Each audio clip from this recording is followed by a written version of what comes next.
하나님 말씀 사사기 19장 1절에서 10절 말씀입니다. 사사기 19장 1절에서 10절 말씀, 제가 가지고 있는 성경 구약 성경 394면에 있습니다. 1절에서 10절까지 말씀을 우리 교독에서 읽습니다. 이스라엘의 왕이 없을 그때에 에브라임 산지 구석에 거류하는 어떤 레위 사람이 유다 베들레헴에서 첩을 맞이하였더니 행음하고 남편을 떠나 유다 베들레헴의 아버지의 집에 돌아가서 거기서 그의 남편이 그 여자에게 다정하게 말하고 그를 데려오고자 하여 하인 한 사람과 나귀 2마리를 데리고 그에게로 가매 여자가 그를 인도하여 아버지의 집에 들어가니 그 여자의 아버지가 그를 보고 기뻐하니라. 그의 장인 곧 그 아버지 그를 머물게 하매 그가 3일 동안 그와 함께 머물며 먹고 마시며 거기서 유숙하다가 넷째 날 아침에 일찍 일어나 떠나고자 하매 그 여자의 아버지가 그의 사위에게 이르되 떡을 조금 먹고 그대의 기력을 돋은 후에 그대의 길을 가라 하니라.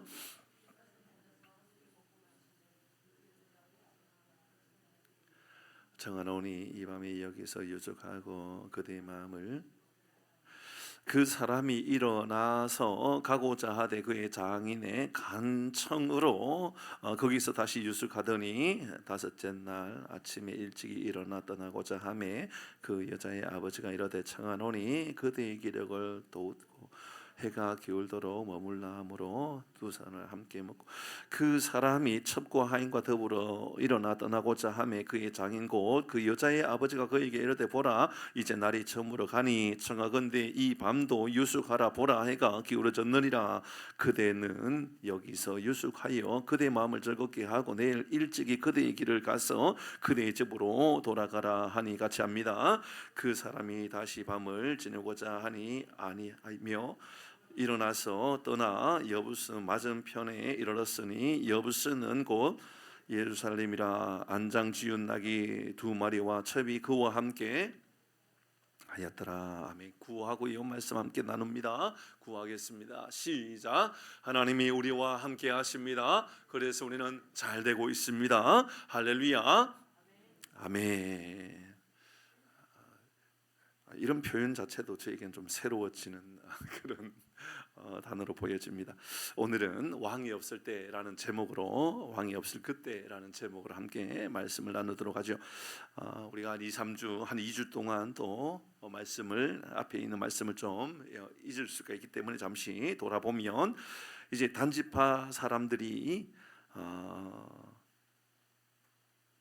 라이스를 이제 정복했다라는 이야기입니다. 단지파 사람들은 미가가 만든 신상과 이 제사장을 데리고 한가로이 평화롭게 생활하는 그 라이스 백성에게 갔습니다. 단지파 사람들은 그들을 칼로 죽이고 사륙하고 성읍을 불살랐습니다. 그들이 거주한 곳은 골짜기여서 그들을 도와줄 사람도 없었다라고 이야기하죠. 그리고 단자손이 그곳의 성읍을 이제 새로 세웁니다. 라이스라고 하는 이름을 지워버리고 이제 단이라고 이름을 부르게 되었죠. 그것이 바로 이제 단지파가 머무는 땅의 모습이었습니다. 그리고 그곳에서 자기들을 위하여 신성을 만들었습니다. 참 우리가 그곳에서 충격적인 것을 보았죠. 그 청년 레위라고 하는 그 사람을 우리가 누군지 깨닫게 되었습니다. 그 사람은 그렇게 이 미가의 집에 이 제사장이 되기도 하고 돈에 팔려 다니기도 하고 했던 그 사람이 알고 보니까 모세의 손자요 게르솜의 아들 요나단이었다라고 이렇게 밝혀 주었습니다. 충격적이었죠. 요나단이라고 하는 그 사람은 우리가 알고 있는 그 요나단이 아니라 모세의 손자쯤 되는, 어쩌면 다른 이제 세월이 더 지날 수도 있습니다. 어쨌든 간에 모세로 말미암는 후손이었던 것은 분명합니다. 제사장 레위인 중에서 아론의 자손만이 이 제사장으로 세워졌던 것을 생각해 보면 모세의 가문에서 제사장이 세워졌다. 그것은 참 그들이 그들이 하고 싶은 대로 그들의 방식대로 살아가고 있었던 모습들을 그대로 보여주는 장면이었습니다. 매년 실로에 가서 예배를 드려야 했는데 이제 모세의 손자 특별히 게르솜의 아들 요나단이 세워진 것도 그렇지만 그 안에 신상도 있고 그래서 이제 매년 실로에 가서 예배드리는 것도 하지 않기로 했습니다. 그래서 미가가 세운 신상에게 절을 하고 그런 삶을 살았습니다. 그렇게 점점 이제 이 단지파는 사라지고 있었던 겁니다. 그 말씀을 통해서 우리가 이제 이런 말씀을 깨달았었죠. 온전하지 않는 믿음은 바른 믿음의 삶을 살아가지 않으면 결국은 눈에 보이는 것을 쫓아서 살아간다. 그러면서 제가 사진을 하나 보여드렸죠. 헐몬산, 그 헐몬에 있는 그 만년설, 그리고 그 밑에 풍족하게 내리는 물, 그리고 풍족한 들판, 이런 여러 가지 모습을 볼 때에 그들은 누구도 그 땅에 이런 기쁨과 평안함과 이런 풍족함을 다른 곳에서 누릴 수 없다라고 생각했었는지도 모릅니다. 그렇게 그들은 이 라이스라고 하는 땅, 단지파라고 하는 이름의 땅으로 바꿔버렸죠. 그렇게 임하였던 겁니다. 우리도 파선하는 배와 같이 될 수 있음을 깨달아야 된다 그랬습니다. 모세의 손잡발 되는 사람, 그러니까 모세의 집안에서 이렇게 요나단과 같이 타락한 제사장이 나올 수 있다면 우리는 어떨까라는 거죠. 여러분, 우리는 지나치게 혹시나 우리 마음 가운데 안도감 가지고 그렇게 살아가면 안 된다라는 겁니다. 우리도 넘어질 수 있고, 우리도 쓰러질 수 있고, 우리도 실패할 수 있고, 우리도 또 시험에 들 수 있다라는 것을 늘 기억해야 됩니다. 저도 마찬가지입니다. 다윗도 넘어졌고요, 베드로도 넘어졌고요, 아브라함도 넘어졌습니다. 감사한 것은 그들은 회개하고 돌아섰습니다. 그렇죠? 아브라함도 회개하는 사람의 모습이었고, 다윗도 회개하고 철저하게 자기 자신을 회개하고 돌아서는 모습이었고, 이러면 사울도 그렇고, 다윗도 베드로도 그랬고, 바울도 그랬고, 그러니까 회개하고 돌아서는 모습들은 언제나 보았습니다. 그러나 이렇게 이제 다윗의 모세의 집안에서 이렇게 비극적인 인생으로 끝날 것이다라고는 상상도 못했지만 어쨌든 그렇게 넘어지는 사람도 있다라는 것을 우리는 깨닫게 합니다. 갑자기 오늘 본문 이제 19장 넘어가면서 이상합니다. 완전히 분위기가 달라집니다. 그렇게 단지파 이야기에 집중하고 있었던 분위기가요, 오늘은 완전히 다른 분위기의 이야기를 합니다. 달리 말하면 19장부터의 이야기는 이제 어쩌면 꼭 분위기가 이 사사기를 마무리하고 정리하는 것처럼 느껴진다, 그렇게 보여집니다. 여러분, 그렇게 단지파 이야기를 그렇게 여러 번 하다가 갑자기 이제 단지파 이야기와 아무 상관없는 이야기를 합니다. 오늘 본문의 말씀에 보면 이스라엘에 대한 연약한 모습들은 이제 그들이 어떻게 넘어지고 어떻게 무너지는지를 보여주는 거예요. 그러니까는 이제 지난주까지의 말씀, 지난번까지의 말씀은 여러분 이해하지 않아도 됩니다. 그러니까 기억하지 않아도 되는 거예요. 완전히 다른 이야기인 거예요. 예전에 무슨 이야기였지? 라고 하는 것과는 상관없는 이야기입니다. 오늘 본문이 그렇게 우리에게 보여줍니다.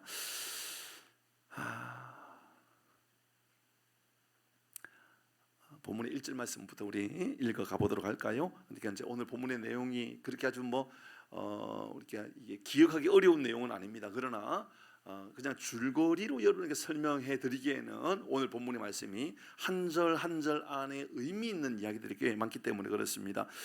그냥 오늘 1절에서 10절까지 말씀은 이런 내용이에요 라고 말씀드리기에는 그냥 하나하나 짚어드리지 않으면 이것을 이해하기가 좀 애매할 수 있다라는 생각이 들어 그렇습니다. 1절 말씀을 먼저 보도록 할까요? 1절 말씀입니다. 같이 합니다. 시작. 예, 됐습니다. 갑자기 이렇게 시작합니다. 이스라엘에 왕이 없을 그때였다라고 이야기합니다. 이스라엘에 왕이 없다라고 하는 것은 질서가 없다, 맞죠, 그죠? 이제 그런 이야기 하고 싶은 겁니다. 그들 가운데 질서가 없다. 하나님 계시지 않냐? 예, 하나님도 왕으로 인정하지 않는 시대의 모습이었기 때문에 그렇습니다. 그들은 하나님도 왕이 아니었고요, 온전한 통치자로 여기지 않았기 때문에 그들은 왕이 없는 시대에 무질서한 시대였다라고 하는 말을 이렇게 이야기하고 있는 겁니다. 에브라임 산지 구석에 거류하는 어떤 레위 사람이 있다라고 이야기합니다. 거류하고 있는 사람, 그곳에 거주했다라는 말로 표현할 수도 있지만 어떤 의미에서는 여기저기를 돌아다니고 있는 사람의 모습, 나그네와 같은 인생의 모습이었다라고 말해도 될 듯해 보입니다. 근데 그가 어떤 레위인이라고 말합니다. 레위인은 여기저기 떠돌아다닐 수 있다 없다?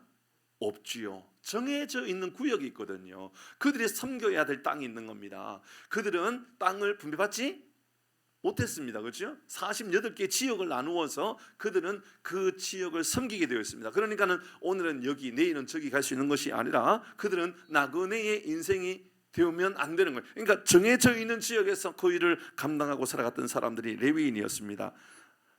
그들은 성전에서 일하는 사람이었습니다. 헌신하고 섬기는 그런 일을 하는 사람이었습니다. 그런데 이상한 이야기를 합니다. 그 사람에게요, 유대 베들레헴에서 무엇을 맞이했다 그래요?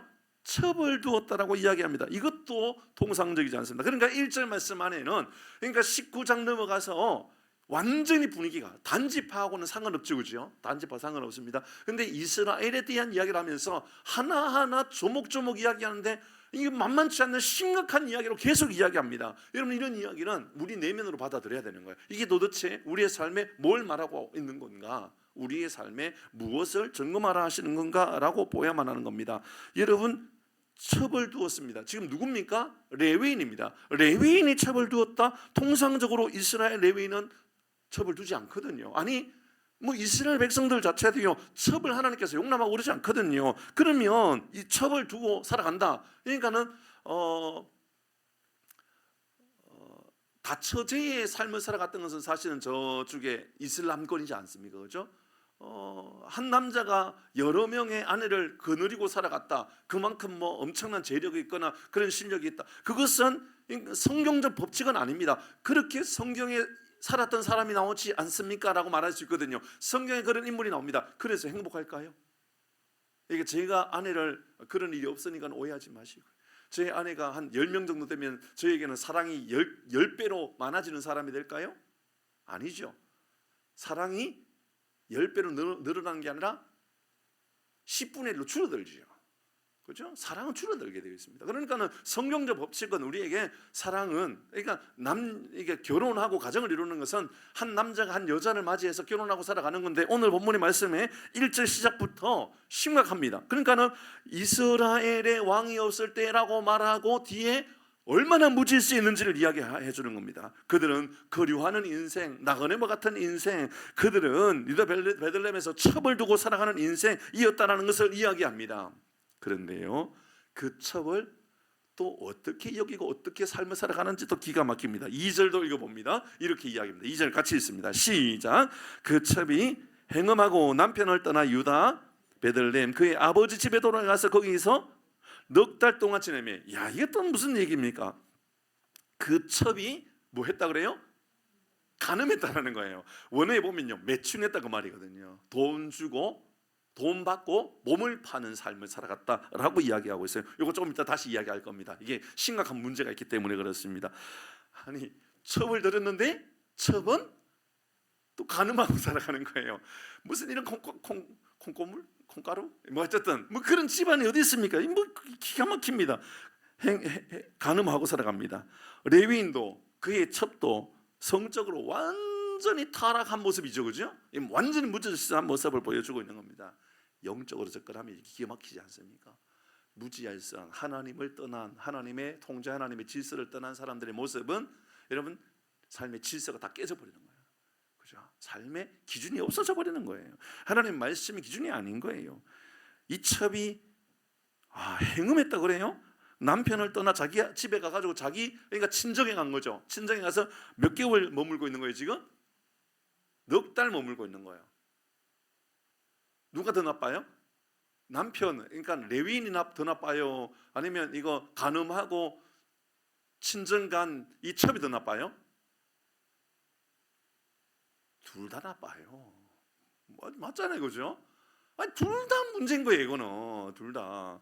뭐 누구 하나 더 나쁘다, 덜 나쁘다도 없는 거예요. 자, 이제 그 첩의 아버지도 한번 모십시다. 오늘 이제 아버지도 등장합니다. 그 아버지, 그러니까는 이 레위에게 있어서 장인어른이죠. 3절 말씀입니다. 이렇게 말씀하고 있습니다. 3절 같이 읽겠습니다. 시작. 그의 남편이 그 여자에게 다정하게 말하고 그를 데려오고자 하여. 잠깐만 여기까지 먼저 보고 넘어가는 게 좋을 것 같습니다. 그의 남편 누굽니까? 레위. 그죠? 어떤 레위입니다. 그 사람이 그 여자에게 어떻게 말을 해요? 다정하게 말해요. 지금 누가 더 지금 약자의 모습이에요? 네? 남편이에요. 남편이 아내한테 다정하게 말한 것은 아내가 간음하고 타락했는데 친정에 간 것이 원인 제공은 남편에게 있었다라는 것을 말하는 거죠. 그렇죠? 이런 분위기입니다. 지금 그런 분위기로 이야기되고 있습니다. 그를 데려오고자 하여. 자, 그 다음에 하인부터 읽겠습니다. 시작. 하인 한 사람과 나귀 2마리를 데리고 그에게로 가매 여자가 그를 인도하여 아버지 집에 들어가니 그 여자의 아버지가 그를 보고 기뻐했다. 예, 됐습니다. 레위인은 다시 돌아가자. 내가 미안하다. 내가 실수했다. 내가 잘못했다. 뭐 그렇겠죠. 그러면서 다시 돌아가자. 어쨌든 간에 뭐 하나도 정상적인 것은 하나도 없습니다. 그의 첩은 간음하고 그로 인하여서 친정에 도망갔습니다. 그런데 다정하게 돌아가자고 그럽니다. 여튼 간에 지금 어쨌든 다시 데리고 가려고 하는 거 보면 전혀 문제가 없는 것처럼 보여지죠. 전혀 뭐 괜찮은 것처럼 보여질 수도 있지만 그렇지 않습니다. 이게 굉장히 심각한 문제입니다. 이 레위인은 첩을 데려오고자 지금 하인 한 사람하고 나귀 몇 마리예요? 그러니까 나귀 2마리를 준비했습니다. 그러니까 이 나귀 2마리는 친정의 아버지에게 주려고 하는 것이 아니겠죠. 돌아갈 때 이 나귀에 아내를 내가 태워서 가야 되겠다라는 마음을 가지고 아마 데리고 간 것 같습니다. 왜냐하면 뒤에도 이런 이제 분위기의 이야기를 하고 있으니까 분명히 이 나귀는 이 아내를 태워서 가려고 준비한 나귀인 것 같습니다. 4절 이후에 이제 이 첩의 아버지, 그러니까는 이 레위인의 장인으로는 3일 동안 머무는 것이 통상적인 것으로 보여집니다. 오늘 본문의 말씀을 보니까 3일 머물면서 이제 좀 정비도 하고 또 기력도 회복하고 이제 그렇게 3일 준비한 것 같습니다. 그게 통상적으로 3일 머무는 모습이었는 것 같아요. 그런데 3일 지나고 나서 이 장인어른이 사위한테 그리고 딸한테 야, 기력을 회복하기 위해서 하루 좀 더 있다가 가라 그랬습니다. 다음 날 있다 보니까는 또 더 대접도 잘하고 그렇습니다. 저녁이 됐습니다. 그러니까는 다음 날 아침 일찍이 출발하는 게 좋겠다. 다음 날 또 5일째까지 또 있게 합니다. 그러니까 5일째 또 있습니다. 저녁 때 가지고 안 되겠다 떠나자. 그래서 떠났습니다. 그리고 충격적인 이제 사건이 이제 다음 주가 아니라 그 다음 주쯤, 다음 주나 그 다음 주쯤 될 텐데. 그렇게 떠났던 그 밤에 떠났던 그 사건이 어떤 일이 일어납니까? 이제 이 레위인의 첩이 밤에 이제 이 강간을 당하죠. 그냥 강간 당하는 게 아니라 밤새도록 여러 사람한테 밤새도록 욕을 보입니다. 그리고 이 여자가 죽습니다. 이게 화가 나가지고 이 레위인은 12도막을 냅니다. 이 여자를. 그리고 12지파에 뿔뿔이 다 흩어서 보내버립니다. 그리고 이제 내전이 일어나기 시작합니다. 완전히 패망하고 완전히 무너져 있는 나라의 모습을 그대로 보여주고 있는 그 출발점이 오늘 19절의 장의 이 이야기라고 볼 수 있다 그 말입니다. 그러니 오늘 본문의 말씀은 우리가 뭔가 아주 중요한 것을 우리에게 말하고자 하는 것이죠. 단순히 한 여인이 뭐 어떤 이제 첩으로 들어갔는데 그 남편이 영 못마땅해 가지고 영 불편하게 하고 자기가 첩으로 들어갔는데 또 그것도 이 해결이 안 돼 가지고 또 여기 바람 피우고 저기 바람 피우고 아마 뭐 그럴 수도 있겠죠. 그러다 보니까 화가 나는 이 사람이 그럼 나도 막 바람 피우겠다 뭐 이런 분위기거든요. 그래서 나도 막 다른 사람 만나고 다른 막 그렇게 살아가다가 화가 난 이 여자가 이거 못 살겠다. 저 인간 내가 다시는 안 봐야지라는 마음을 가지고 내 처갓집에 갔다라는 이야기인데 이런 그게 그냥 하나의 재밌는 이야기거리겠냐 말입니다. 여러분 오늘 우리가 이렇게 읽었는데 아주 중요한 하나의 특징이 있죠. 여러분 혹시 이렇게 우리가 1절부터 10절까지 읽었는데 아주 중요한 하나의 특징이 있다 그러면 혹시 찾으시는 분이 있는지 모르겠습니다. 아주 이게 그렇게 중요한 사건이고 중요한 이야기라면 적어도 어떻게 이런 분위기일 수 있지라고 할 만한 것이 하나 있다 그러면 이름을 말하지 않습니다. 맞죠? 중요한 이야기 아닙니까? 이 레위가 누군지 말하고 있습니까? 없지요? 장인 어른이 이름이 누군지 말합니까? 말하지 않지요? 말하고 있지 않습니다. 첩의 이름은 나옵니까? 말하지 않죠. 아내의 이름은 나옵니까? 말하지 않죠. 아무것도 나오지 않고 오로지 하나만 나옵니다. 지역만 나옵니다. 어느 지역이었는지 이야기합니다. 기가 막힌 건 왜 그럴까예요. 그러니까 사람의 이름은 하나도 말하지 않으면서 지역은 어딘지, 그게 예루살렘 주변이라고 말하는 것을 오늘 분명히 우리에게 알려주고 있거든요. 예루살렘, 특별히 이거 유다 베들레헴에서 첩을 맞이했고 이스라엘의 왕이 없었고 베들레헴에서 계속해서 지역 이름은 이야기합니다. 그런데 사람 이름은 말하지 않습니다. 왜 그럴까라는 거죠. 레위 말할 때도 그냥 어떤 레위인 이렇게 말하고 있다 그 말입니다. 이것은 실명을 숨기고자 함이 아닙니다.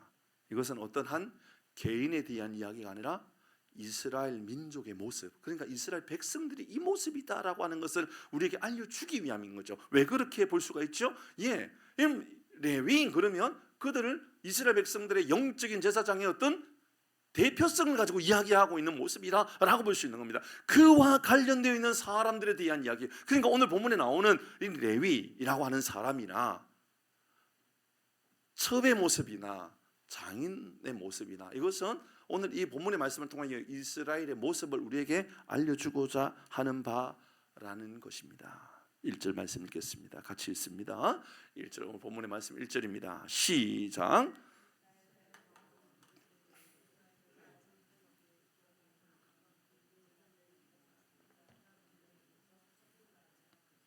이스라엘 왕이 없을 때에 에브라임 산지 구석, 구체적이죠.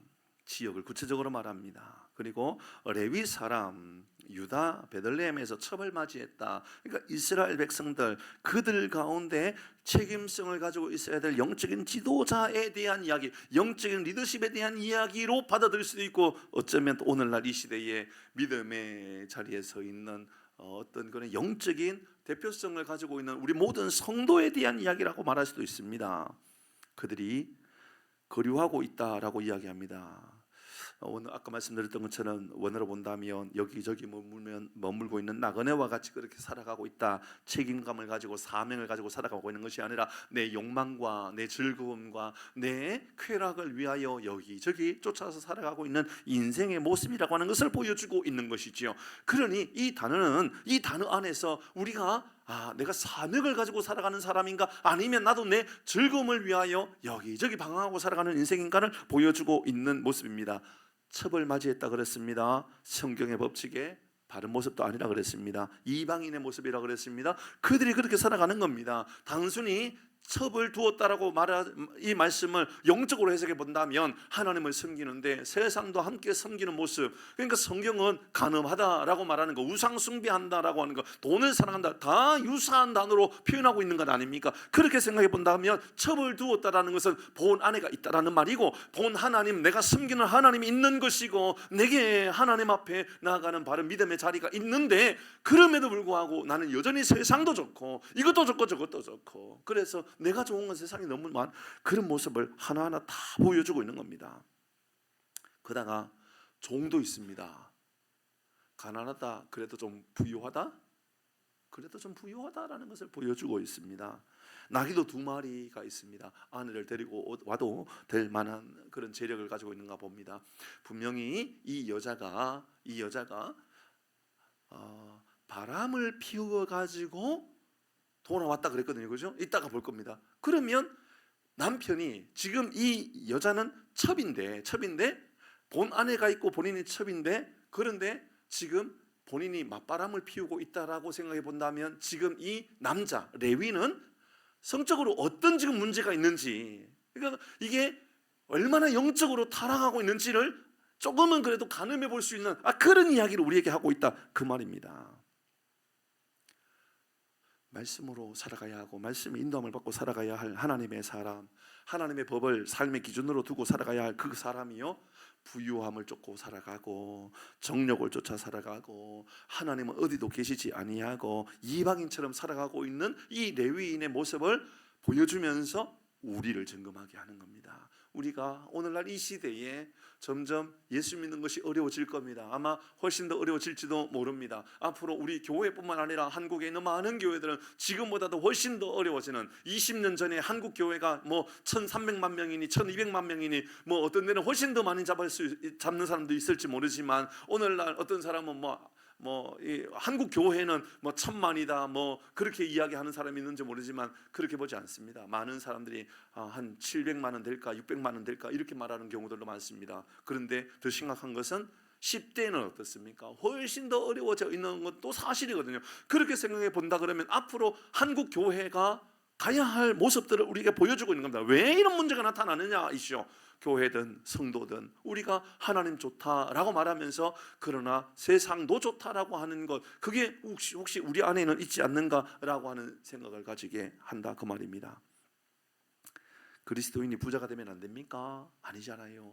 성경에 나오는 많은 사람들이 참 부자가 많아요. 거부들도 많고요. 성경에요, 야 이렇게 큰 부자도 있나? 그렇습니다. 성경이 우리에게 부자 되지 말라라고 말하는 것이 아니라 재물을 나의 우상 삼으면 안 된다라는 것을 말하는 겁니다. 하나님을 섬기고 하나님의 말씀을 따라 살아가라라고 하는 것이 핵심인 것이지, 우리는 누구의 종인가, 하나님을 따르는 하나님의 종인가, 아니면 돈의 종인가, 이것을 분별하게끔 하는 말씀 중에 하나가 오늘 본문에 나오는 이 레위, 어떤 레위인이라고 하는 그 사람이라는 것을 우리에게 알려주는 것이죠. 두 번째는 타락한 첩을 보십시다. 그의 모습 속에서 여러분은 또 어떤 교훈을 얻게 되고 저는 또 어떤 교훈을 얻게 되는지 한번 생각해 보도록 할까요? 2절 말씀입니다. 이 첩의 모습입니다. 조금 읽었지만 다시 읽어봅니다. 시작. 그 첩이 행음하고 남편을 떠나 유다 베들레헴 그의 아버지 집에 돌아가서 거기서 넉 달 동안 지내게 됐습니다. 행음했다. 그러다가 남편을 떠나 친정으로 갔다. 이렇게 말하고 나면, 야, 이 여자 참 못됐다. 원어에 보면 매춘했다 이렇게 말하고도 있고요. 대적하여 계속 간음했다 이렇게 표현해 있어요. 그러니까는 원어에 참 기가 말하는 게요. 이 단어를 좀 자세히 보니까 어떤 단어를 썼냐면, 이게 진행형이었고요. 그리고 또 반복형으로 이렇게 단어가 사용되어져요. 무슨 말이냐면, 간음을 한 번 했다 그 말이 아니에요. 이 여자가요 계속해서 매춘하고 간음하고 이 사람 저 사람 만나고 막 그렇게 완전히 무너져 있는 그런 모습을 보여줘요. 그러니까는 이 여자 참 못됐죠. 참 못됐습니다. 그죠? 못됐습니다.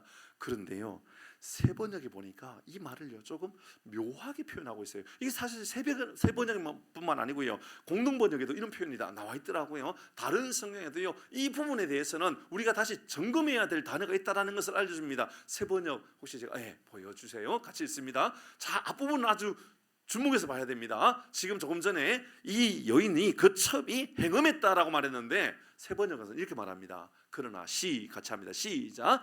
그러나 무슨 일로 화가 난 그 여자는 됐습니다. 지금 간음했다 이렇게 말했는데 이게 원어에 보니까는 무슨 일로 화가 난 여자라고 이야기하고 있어요 지금. 그러니까는 화가 날 대로 난 거예요. 더 이상 저 남자는 내가 같이 못 살겠다라고 너무너무 화가 나가지고 친정으로 가버렸다 그 말입니다.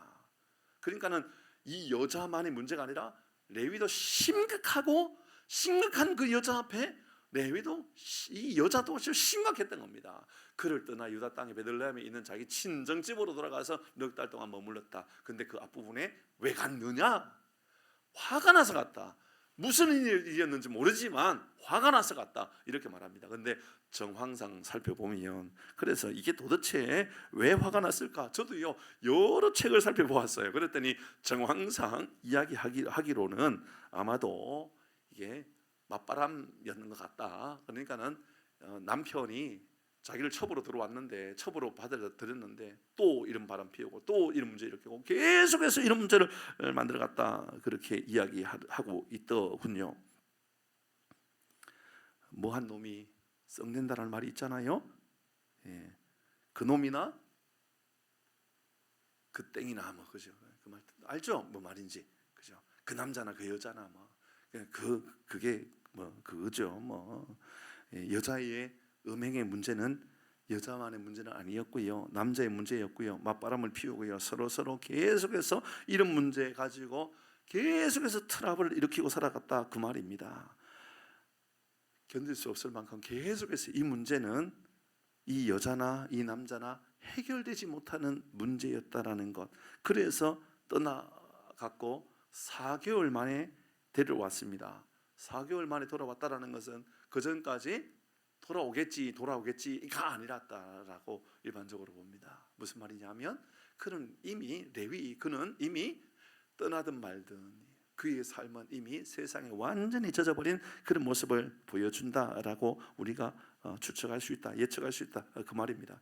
저는 이 첩의 모습이 어쩌면 당시 시대적인 가정의 모습, 윤리적인 모습이 밑바닥까지 갔다라고 하는 것을 보여주는 것 아닌가라고 생각이 들었습니다. 그 남자나 그 여자나 뭐 도찐개 찐이고 그 첩으로 들어온 여자나 남자나 다를 것 하나도 없다라고 보여지는 건 사실입니다. 이 여자는 행음하고 서로 맞바람 피우고 그런 이야기가 계속 반복 이야기입니다. 그런데요, 이게 별로 문제가 되지 않는 시대라는 게 이제 문제인 겁니다. 이걸 가지고 그들이 심각하게 지금 이 문제를 접근하고 있는 게 아니라는 거예요. 4개월, 왜 4개월을 사용했느냐예요. 첩으로 들어온 두 번째 부인이 두 번째였겠죠. 몇 명이었는지 모르겠지만 그가 친정으로 갔습니다. 정상적이라면 빨리 데려가야죠. 맞죠? 빨리 데려가야죠. 그렇지 않습니다. 그게 문제도 아닌 것처럼 여겨지는 시대에 살고 있는 겁니다. 오늘날 혹시 우리 사회가 좀 이렇게 부패한 시대는 아닌가 모르겠습니다. 우리 교회는 그렇지 않고 또 우리 사회, 이 지역은 사회는 그렇지 않을지 모르지만 어떤 사람들의 이야기로는 이제 가정이 가정으로서의 정상적인 역할을 하지 않는 모습들, 그냥 같이 살고만 있는데 혹은 따로 사는데 결혼 생활을 유지하고 있는 것이 신기한 것 같은 그런 삶을 살아가는 겁니다. 아무런 애정이 없는 겁니다. 서로 배려하고 이해하고 그런 건 전혀 없습니다. 어차피 우리가 사랑해서 결혼하는 것도 아닌데 이렇게 말을 하면서 혹시 그런 거 간혹 드라마에 보면 나오죠, 그죠? 드라마에 보면 나오잖아요, 간혹. 어차피 우리가 사랑해서 결혼한 것도 아닌데 너는 너대로 나는 나대로 바람을 피우든 뭘 하든 우리 서로 피해 주지 말고 조용히 지내자. 아이들 성장할 때까지는 조용히 들키지 않고 그렇게 지내다가 훗날 우리 사랑을 찾아서 떠나든지 그때 결정하자. 이런 식으로 이야기해도 이제 그런 이야기가 드라마에서 나와도 참 별의별 인간들 다 있다 이렇게 생각하는 것이 아니라 그게 어쩌면 우리 사회의 어느 한 모습 속에는 그런 모습이 있는지도 모른다라고 하는 생각들이 우리 사회에 만연해져 있는 그런 이야기일 수도 있다라는 겁니다. 그게 여러분 주변의 누군가의 이야기일 수 있습니다. 그러나 그게 단순히 성적인 문제나 가족 관계의 문제가 아니라 영적으로 생각해 보십시다.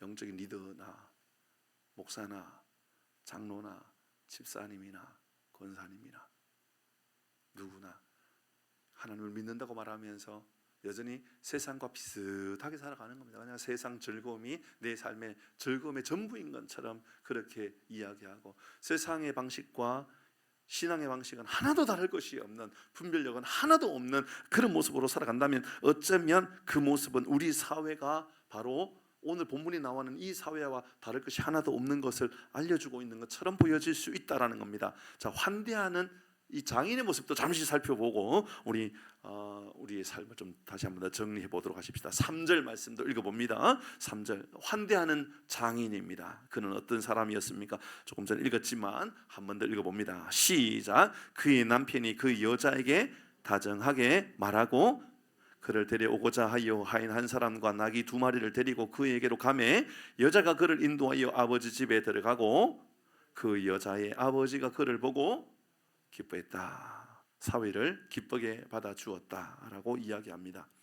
물론 아버지는 딸과 사위의 관계가 잘 회복되어졌으면 좋겠다라고 하는 마음을 가지고 기뻐했을 것입니다. 그러나 본문의 분위기를 볼 때에는 상황의 관계가 회복되기를 바라는 그런 마음보다는 어쩌면 이 장인은 사위에게 자기의 재력도 보여주고 내가 이만한 실력이 있고 이만큼 능력이 있다. 그래서 계속해서 머물게 하고 계속해서 머물게 한 것을 보면 이 장인도 이 사회에게 뭘 하고 싶은 말이 있는 것 같아요. 그래서 기력을 회복해 주기 위해서, 그러니까 하루라도 더 머물면서 내가 마음껏 너에게 베풀어주고 마음껏 내가 너를 배불리 먹을 수 있도록 내가 도와주겠다. 이런 모습들만 보여지는 것처럼 저는 제 마음 안에 그런 마음이 들었습니다. 그래서 제가 이 부분이 그럴 수 있는가 해서 찾아보니 실제로 성경학자들은 그렇게 해석을 하더군요. 그냥 단순히 잘 회복이 되기를 바라는 마음이라기보다는 이 장인도 똑같은 겁니다. 뭐냐면, 야, 너 사위, 네가 잘났으면 얼마나 잘났다고. 내 딸을 말이야,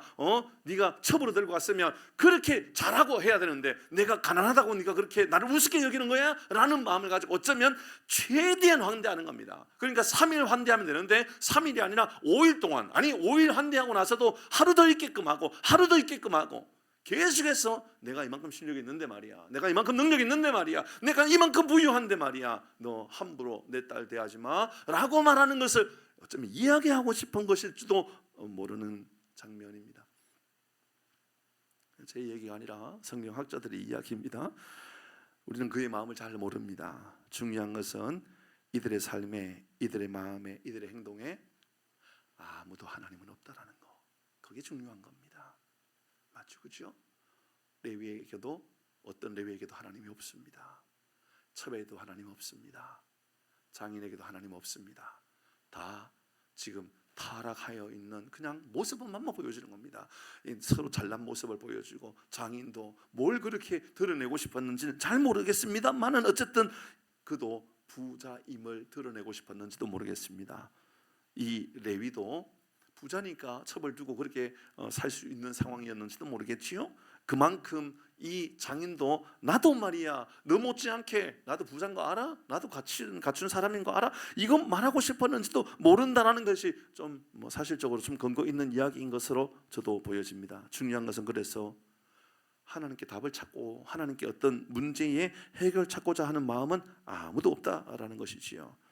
우리의 문제의 해결과 우리의 문제의 답은 어디에 있을까요? 이 시대에 우리가 점점 곤고하고 분열하고 사회가 나누어지고 문제가 자꾸만 생기고 하는, 그래서 그때 극진하게 대우해주고 극진하게 우리에게 뭔가를 해주면 다 용납되어집니까? 무엇을 많이 베풀어주면 다 용납이 됩니까? 국가에서 돈을 얼마 준다, 이게 괜히 정치적인 이야기 같은 그런 얘기를 하고 싶지는 않고, 집에서 이제 만약에 형제와의 관계나 혹은 부모와의 관계 속에서 힘들고 답이 안 나고 막 그러면 돈으로 해결하고 그냥 재정으로 다 해결하면 문제들이 다 해결됩니까? 밥 한 끼 사주고, 그리고 또 차 한 대 보내주고, 집도 좀 넓은 거 해결해주면 막대하고, 그리고 완전히 이렇게 빠지고 저렇게 빠지고, 그러니까 영적으로 완전히 문란한 생활을 하는 거예요. 그러니까 첫째고 둘째고 아무 상관없이 완전히 문란한 생활을 하고, 그런데 나는 돈이 좀 있고 나는 생활이 넉넉하니까 이것으로 해결하면 문제가 다 해결된다라고 생각하고 살아간다. 그러면 오늘 이 장면은 오늘날 이 시대에 살아가는 우리가 바로 그 모습이라는 거죠. 이해하십니까? 여러분, 우리 기억하셔야 됩니다.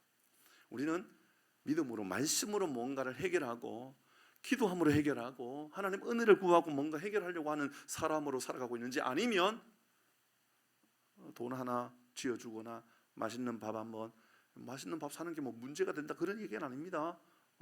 저희 올해 바람 중에 그런 게 있었어요. 그래서 아이고, 하나님 그런 기회를 저에게 주셔야 될 텐데 어떻게 할까요? 고민하고 있는 게 있단 말입니다. 뭔가 우리가 밥 한 끼 먹고 밥 한 번 대접하고 그러면 아이고 다 해결됐다인가요? 그렇지 않을 수 있다는 거죠. 그게 해결책이 아니라 하나님과 나와의 관계의 해결 있잖아요. 여기에 하나님은 어디에도 없습니다. 그러니까 어떻게든 좀 부자 같아요. 다 어쨌든 좀 잘 사는 사람인 것 같아요. 그렇다고 하십시다. 근데 그들이 회개한다라고 하는 이야기는 어디도 나오지 않습니다. 나의 연약함을 하나님께 도움을 구하고 있는 이야기는 한 번도 나오지 않습니다. 이 레위인이 다시 첩으로 데려가고자 합니다. 그리고 얼마나 앞으로 큰 위기를 경험합니까? 자, 모르겠어요. 얼마나 이 장인을 만나러 오기 위해서 뭘 준비했고 뭐 성경이 나오고 있지 않으니까 잘 모르겠어요. 어쨌든 장인도 최대한 대접 잘 이제 사위를 잘 세워주고 잘 먹이고 잘 기력 회복해 가지고 그러면 다 해결됐다. 내 삶은 다 해결됐다. 이제 전혀 문제될 게 하나도 없다라고 그도 생각했을는 저는 모릅니다. 돌아가는 길에 어떤 일이 생깁니까? 그 장인 어른의 딸이 아닙니까? 그러니까 레위의 첩 그가요. 아니 성경 전체를 볼 때에 이 사사기를 전체를 볼 때에 결론과 같은 이야기인데 정말 상상할 수 없는 이 이스라엘 역사의 분위기를 완전히 확 돌려버리는 중요한 사건이 나타나고 말았다 그 말입니다. 무슨 말입니까? 말씀드렸던 것처럼 이제 이 딸이 밤새도록 정말 이 어려움을 당하고 집단 강간당하고 살해당하고 이로 인하여서 이 남편이라고 하는 이 사람은 12 토막 사건에 사람을 12조각을 내가지고요, 사람을 하나하나 다 나누어가지고 다 지역에 보내가지고 너희들이 이렇게 한 거다. 이제 우리 싸워보자. 분열의 시대가 이렇게 만들어지기 시작했다 그 말입니다. 해결된 건 하나도 없었던 겁니다. 레위는 장인어른을 찾아가고 딸을 찾아가서 해결했다 그렇게 생각했죠, 그죠? 해결했다. 이제 데리고 가는 거니까 해결했다. 난 해결 다 했다 이렇게 생각했습니다. 그런데 하나도 해결된 것이 없고, 아니 도리어 해결한 것이 아니라 훨씬 더 어려움을 당하고 있는 모습을 보게 됩니다. 사랑하는 교회 여러분, 하나님의 말씀으로 내 삶을 회복하고 하나님의 말씀으로 내 삶을 새롭게 하는 은혜가 우리 가운데 있기를 주의 이름으로 축복합니다. 두 가지를 꼭 기억하십시오. 하나는 참된 왕이 없는 시대, 하나님을 왕으로 따르지 않는 시대에 나타나는 가장 심각한 문제는요, 공함과 무질서입니다.